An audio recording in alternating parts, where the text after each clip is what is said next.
première fois que j'ai vu une vidéo du voguing, c'était avec Calvin Mizrahi.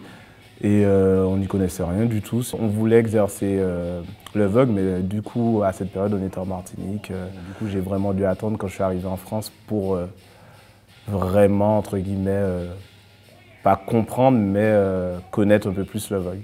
En fait, je suis arrivé il y a 3 ans et demi maintenant. J'étais en Martinique avant. La première fois que j'ai vu du vogue, c'était à ma première BBB. Et au début, moi, j'étais... En fait, quand on arrive de Martinique à Paris, il y a un grand décalage.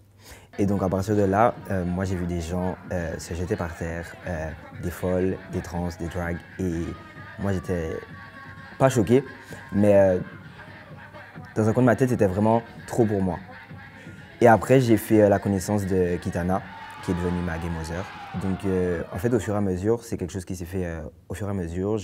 J'ai appris à les connaître, je me suis intéressé à eux et à leur univers. En 2011-2012, j'ai mon super ami Raphaël, aussi connu comme Monique Ninja, qui avait une soirée qui s'appelait la Bambata à Paris et qui était dans plusieurs lieux et qui était un peu quelque chose de nouveau pour moi. C'est que c'était une soirée pour les queers qui aiment le hip-hop et qui avait aussi comme objectif d'attirer les people of color, des personnes racisées dans des lieux de clubs transpédéguines, parce que c'était des milieux plutôt militants.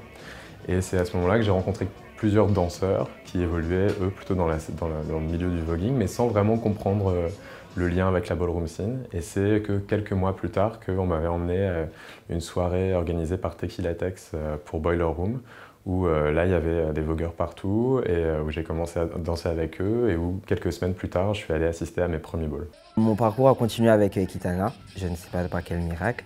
Mother Sefi voulait me prendre dans la House of Mizrahi en étant schoolboy.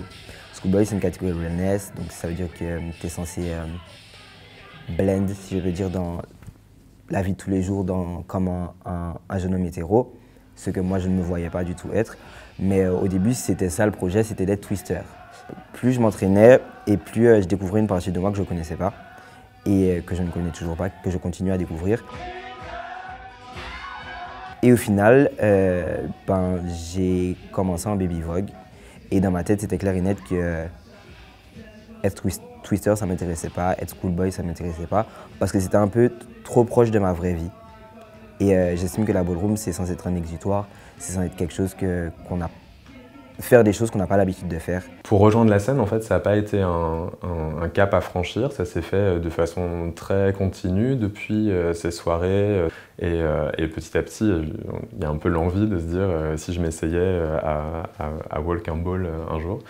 J'avais un peu une angoisse sur choisir mon nom. Je voulais qu'il fasse vraiment du sens. Donc j'ai choisi Riggs en honneur à Marlon Riggs, qui était un réalisateur new-yorkais, noir, donc afro-américain et gay.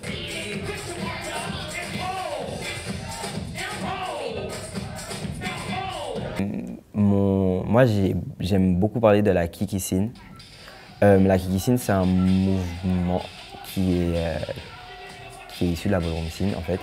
Mais c'est quelque chose qui est plus basé sur la communauté.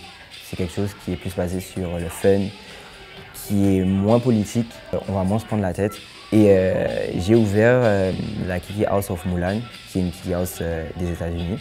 Alors au début, quand je suis devenu 007, je voulais pas rester 007 parce que quand on sort d'une dynamique d'une house, on est habitué à des trainings assidus.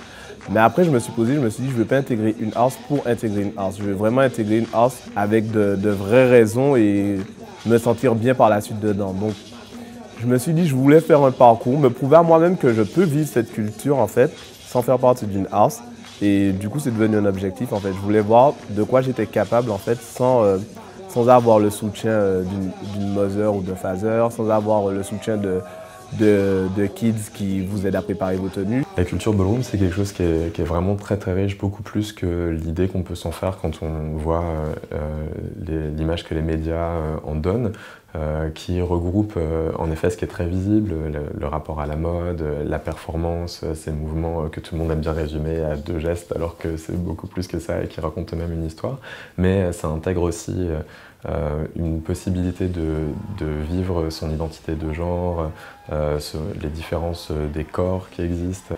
Moi, ce qui m'intéresse le plus, c'est plutôt de donner une opportunité, chacun et chacune, à la fois de se découvrir tel qu'il et elle ont envie d'être, et en même temps de le faire dans un cadre qui va le célébrer. C'est-à-dire que le moment du ball, c'est justement le moment où on va dire, voilà, tu viens tel que tu as envie d'être et dans la vraie identité de la personne que tu te ressens être au fond de toi.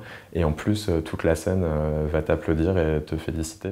Arriver, get ses tense, impressionner le public, le jury, savoir que tu vas rendre fier ta Mother, ta Game Mother, ton Gefazer, ta house, représenter ta house, tout ça mélangé, tu te rends compte au final que c'est pas un stress, mais c'est le kiff.